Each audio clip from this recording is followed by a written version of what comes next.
دنیا میں فی زمانہ اگر کسی کے معیار زندگی کا اندازہ لگانا ہو تو اس کی تعلیمی قابلیت کم، بینک بیلنس اور اس کے پاس موجود مادی اشیاء سے زیادہ لگایا جاتا ہے۔ سوال یہ ہے کہ پیسہ کیسے کمایا جائے؟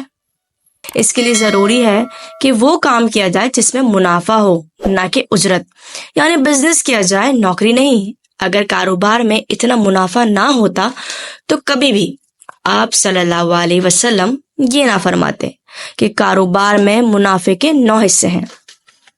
جب آپ کاروبار کر لیتے ہیں تو پیسے کو کیسے دگنا کرنا ہے، اس کا فارمولہ بھی ہمارے پیارے آقا صلی اللہ علیہ وسلم نے بیان فرما دیا کہ تم اللہ کی راہ میں خرچ کر کے اللہ سے کاروبار کر لو۔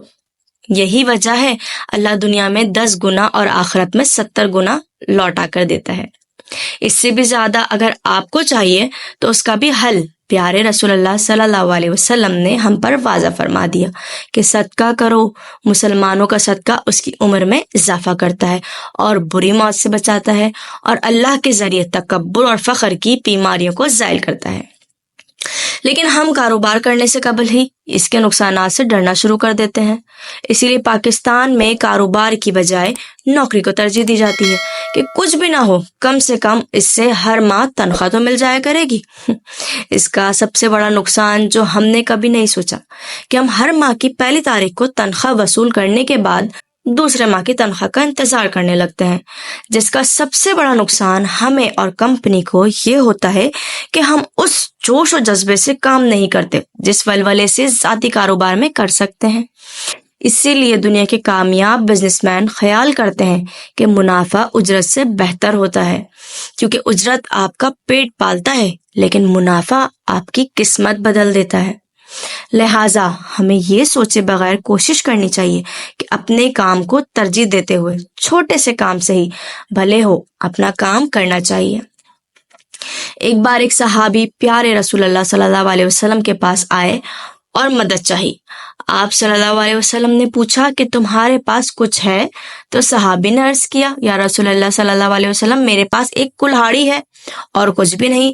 آپ صلی اللہ علیہ وسلم نے وہ کلہاڑی لی اور اپنے دست مبارک سے لکڑی کا دستہ اس میں ڈال کر کہا کہ جاؤ اور جنگل سے لکڑیاں کاٹ کر لاؤ اور اسے بازار میں فروخت کر کے اپنی گزر بسر کرو۔ وہ آدمی چلا گیا اور پھر چند ماہ بعد دربار رسالت صلی اللہ علیہ وسلم میں حاضر ہوا اور عرض کی کہ یا رسول اللہ صلی اللہ علیہ وسلم، اپنا کاروبار کرنے سے اللہ نے مجھے اس قدر برکت دی ہے کہ اب میں کسی اور کی مدد کرنا چاہتا ہوں۔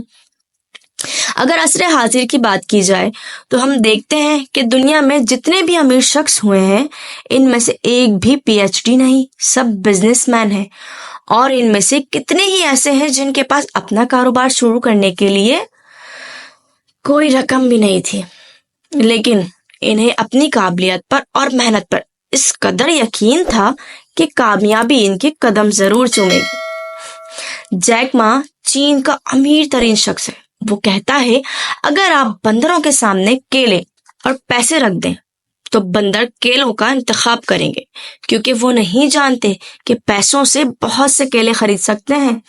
حقیقت بھی یہی ہے، اگر آپ لوگوں کے سامنے نوکری اور کاروبار رکھ دیں گے تو لوگ نوکری کا انتخاب کریں گے، کیونکہ لوگوں کو یہ معلوم نہیں ہے کہ وہ کاروبار سے زیادہ منافع کما سکتے ہیں۔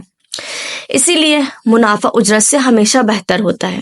ہمیں بطور پاکستانی چاہیے کہ کاروبار حیات کو اگر بہتر کرنا ہے تو اپنے کاروبار کی طرف توجہ دیں۔ انشاءاللہ کاروبار حیات خود بخود بہتر ہو جائے گا۔